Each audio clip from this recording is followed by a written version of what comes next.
Don't panic. Do not panic. To every chosen person of the Most High God, do not panic. Do not panic. The situation that you're in right now, do not panic. Please hear me. Don't panic.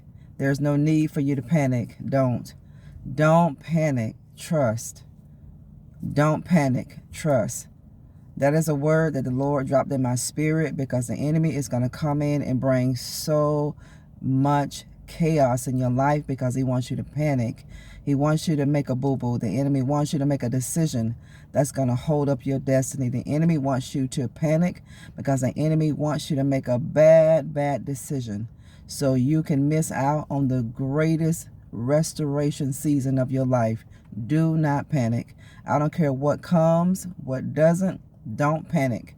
I don't care what you were supposed to receive, you thought, in the time you should have received it. Please don't panic. Don't panic. This is a big test. Before God blesses you so good, before God literally bless your socks off, you are going to be tested so much.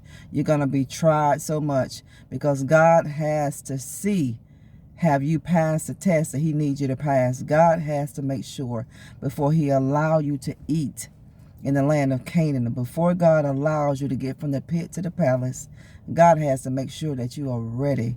God cannot afford for you to mishandle what he's getting ready to give you. Do not panic. The enemy wants you to panic. Take a deep breath in and out. Take another deep breath in and out. Do it again. In and out. Don't ever make a irrational decision when you're upset. When your emotions are all over the place, don't make a decision. You're panicking because you're looking at a deadline. Do not panic. God is able. God is able. If God take care of the lilies of the field, my God, the Bible says they don't even toil. God said, how much more worth does he have for you? How much more will God do for you? Look at the birds. Look at how God take care of all of his creation. You are no less. Don't panic. Don't panic. Don't. You have no reason to panic. This is a time to trust. You know, when your back is against the wall, your flesh may begin to panic. Shut it down. You got control over your flesh. You tell the flesh to sit down. You tell the flesh to take a chill pill. You tell the flesh, I won't panic. No, I'm going to trust in God. You know why you can trust God? Listen, look at how many times God has delivered you before.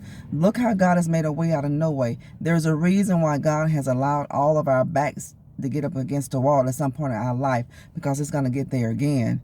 And it has to be easier. It needs to be easier for us to trust God at that point in our life.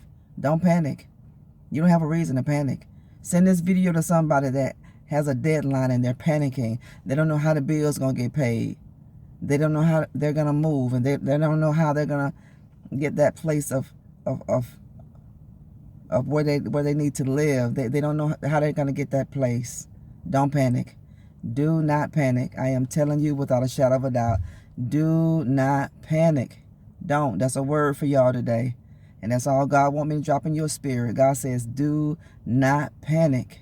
I'm telling you, don't panic.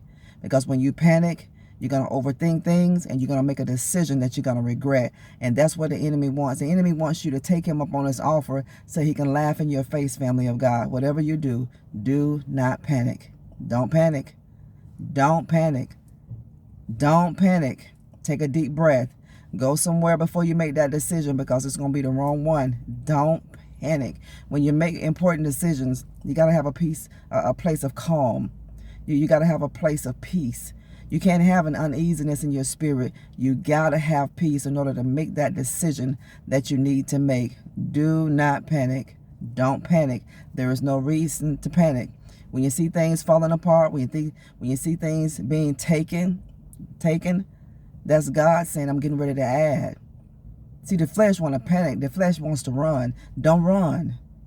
No, stand there flat-footed. Stand there on a solid foundation, because this is an opportunity for God to show you how powerful that he is. This is not an opportunity. This is not a reason for you to run. This is not a reason for you to panic. When it seems like all hell is breaking loose, no, everything is coming together. It looks like it's falling apart, doesn't it? God said, no, it's not falling apart. God said it's coming together.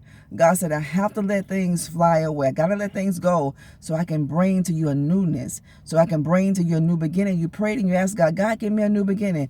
God said, I'm going to give you a new beginning, but I got to let things fly away. Don't panic. God said, don't panic. Do not panic. Don't panic. Don't freak out. Just take a deep breath and calm. Be calm and be patient. Because I'm telling you, God is going to come through for you. You know, God got great things for us. And the enemy wants us to panic because he knows when we begin to panic, we're fearing something. See, you're fearing of what hadn't even happened yet. You're fearing of the possibilities that if that it's a possibility that this may happen. God say, think the other way.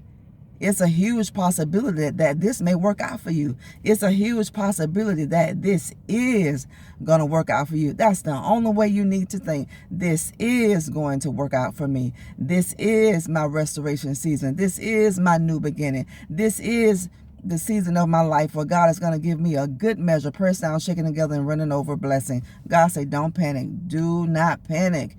Do not panic. It don't matter what you need, family, how bad you think you need it, at the time you think you need it. God knows better than you and I. Do not panic. You have no reason.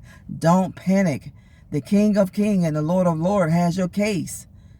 God is the mediator. God said the king's heart is in my hand. Whatever you need, don't matter. God said the king's heart is in my hand. God said I'm going to turn that heart however I choose. And when you belong to God, God said I'm going to turn the heart of the king in your favor. Everything turns around in your favor. Everything will work out together for your good. It will. It's going to work out for your good. Don't panic. Do not panic. Don't freak out. Don't panic. Don't go ahead of God. Don't panic. Don't look at this flesh that you are being tested beyond measure because of the blessing that God is getting ready to bestow upon your life, and the enemy knows it, family of God. You've been sensing something good's getting ready to happen to you, and when you have that spiritual nudge, don't you know the enemy is going to fight you tooth and nail? He's going to fight you tooth and nail, family of God. Don't panic. Do not panic. I mean that. I'm praying for you this morning. I'm praying for you today that you don't panic, because God is getting ready to open the sky for you. God is getting ready to open that heaven for you, and God is going to pour you down a blessing that you truly don't have room enough to receive. And what does that mean? What does that look like? That means God is going to give you such an excess of whatever it is that you've been asking him for. He's going to give you more. Why? Because he's a God of multiplication. God always adds. He don't deplete. He don't take away. God is a God who adds. He builds. He restores. He delivers. He heals. There is no negative in God, and there is no variableness in God. God going to do exactly what he says he's going to do. Now, God is counting on you not to panic. Share this message. Thank you for tuning in. Talk later. Bye-bye.